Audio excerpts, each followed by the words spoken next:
भाग 2 के लिए आपका रिवीजन चल रहा है। अब तक हमने सभी लेसन को कवर किया है, उसका अध्ययन हो गया है। अभी हमें पेपर पैटर्न के हिसाब से रिवीजन करनी है। तो आज हम पाइथागोरस प्रमेय के इस पार्ट में से 1 मार्क्स और 2 मार्क्स के कुछ एग्जाम्पल यहाँ पे सॉल्व करने जा रहे हैं। 1 मार्क्स और 2 मार्क्स के कुछ एग्जाम्पल यहाँ पे हम सॉल्व करेंगे। जैसे 1 मार्क्स के सवाल होते हैं एमसीक्यू में पूछा था, यानी कि प्रश्न क्रमांक 1 में ए भाग में मल्टीपल चॉइस, यानी कि आपको बहुपर्याय प्रश्न उसे कहते हैं। इसमें से आपको उत्तर सिलेक्ट करना पड़ता है, लेकिन उसको गणित है तो हमें हल ही करना पड़ता है। और 1 मार्क्स के बी भाग जो होता है उसमें वापस आपको 1 मार्क्स के उदाहरण दिए जाते हैं, वो भी हमें हल करने हैं। तो उसमें किस टाइप के सवाल पूछे जाएंगे।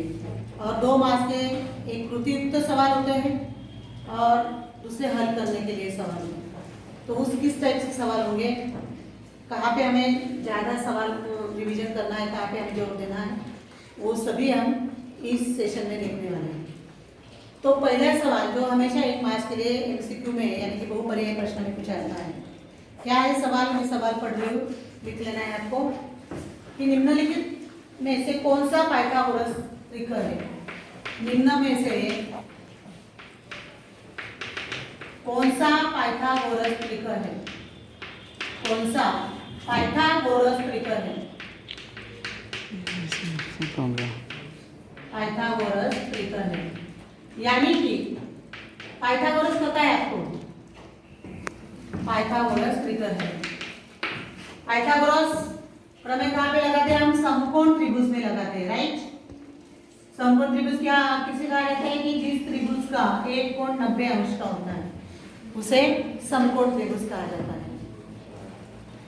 ओके, तो समकोण त्रिभुज पाइथागोरस प्रमेय क्या है कि समकोण त्रिभुज में 90 के सामने जो भुजा होती है उसे विकर्ण कहा जाता है, यानी कि कर्ण। और बाकी जो भुजाएं होती है, सपोज ए बी सी एक समकोण त्रिभुज है, तो इसमें बी 90 अंश है, इसलिए हम उसे समकोण त्रिभुज कहते हैं। तो समकोण त्रिभुज में 90 अंश की सम्मुख जो भुजा होती है उसे विकर्ण कहा जाता है। उसे क्या कहते हैं, विकर्ण।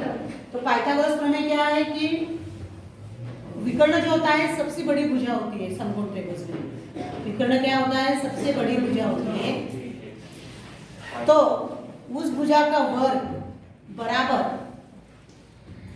जो लंब भुजा होती है, यानी कि AB और BC, इन दोनों भुजाओं के वर्ग का योगफल, ये दोनों बराबर होते हैं। यही पाइथागोरस प्रमेय है। जैसे कि ये 3 होगी, ये 4 होगी, तो ये 5 होगी। तो 5 का वर्ग बराबर 3 का वर्ग प्लस 4 का वर्ग, 25 बराबर 9 प्लस 4 का वर्ग कितना, 16। 25 बराबर 9 और 16 25। तो ये 3 4 5 3 4 5 ये पाइथागोरस त्रिक हो गया। किसे कहते हैं, पाइथागोरस त्रिक। समझ रहे, मतलब हमें 3 भुजाओं के मान दिए जाएंगे, उसमें सबसे जो बड़ी भुजा होगी उसका वर्ग करके देखना है आपको, और बचे हुए जो छोटी भुजाएं होगी उससे उन दोनों का वर्ग करके उसका योगफल करके देखना है। दोनों अगर बराबर आ रहे हैं तो कहना है आपको कि यह पाइथागोरस त्रिक है, अदरवाइज नहीं है।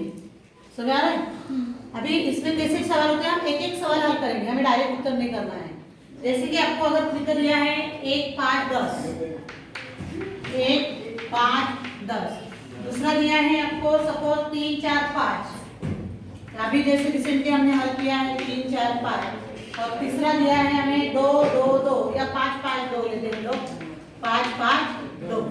इसमें से कौन सा पाइथागोरस त्रिक है या नहीं, कौन सा पाइथागोरस त्रिक है या नहीं है। ठीक है, अभी 3 4 5 5 5 2 और 1 5 10 में हमें चेक करना है। अभी रिसेंटली हमने 3 4 5 लिए, इसलिए आपको पता हो जाएगा कि यहाँ पे 3 4 5 है पाइथागोरस, इसलिए हम आंकड़ा चेंज कर लेते हैं, यहाँ पे अंकों को चेंज कर लेते हैं। 3 4 5 रिसेंटली हमने यहाँ पे हल किया था, इसलिए हम यहाँ पे थोड़ा सा चेंज कर लेते हैं। तो हम लेंगे यहाँ पे 15 8 17, 15 8 और 17। अभी इन तीनों में से कौन सा पाइथागोरस त्रिक है या नहीं हमें चेक करना है। तो कैसे चेक करना है आपको, देखो पहला हम लेंगे 1 5 10, सबसे बड़ी भुजा, सबसे बड़ा नंबर क्या है यहाँ पे 10।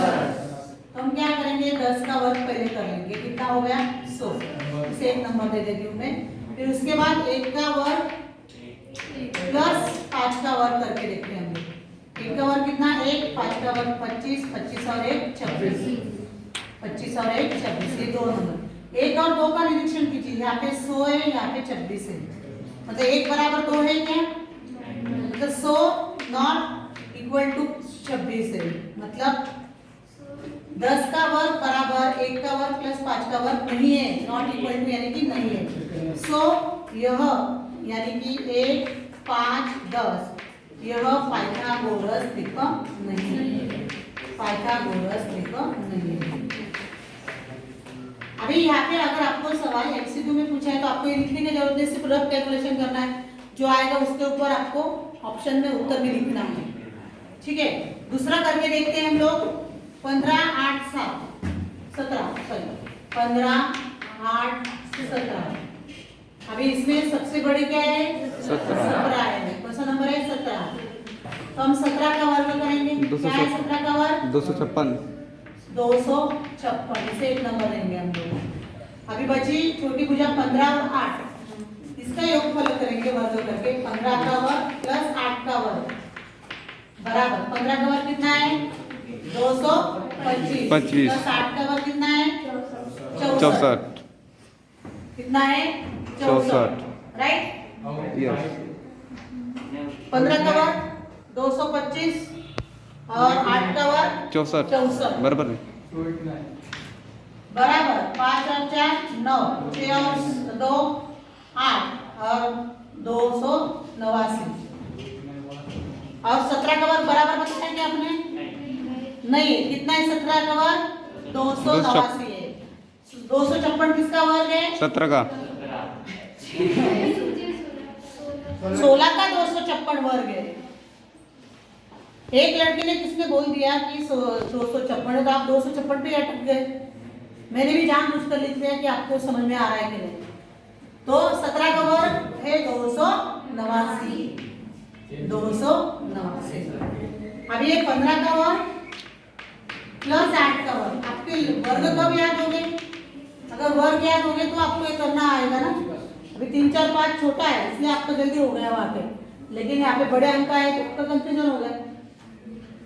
तो 1 और 2 का निरीक्षण करेंगे तो दोनों समान दिख रहे, 1 बराबर 2, यानी कि 17 का वर्ग बराबर 15 का वर्ग प्लस 8 का वर्ग, देयरफॉर 15, 8, 17 यह पाइथागोरस त्रिकोण है, पाइथागोरस त्रिकोण है।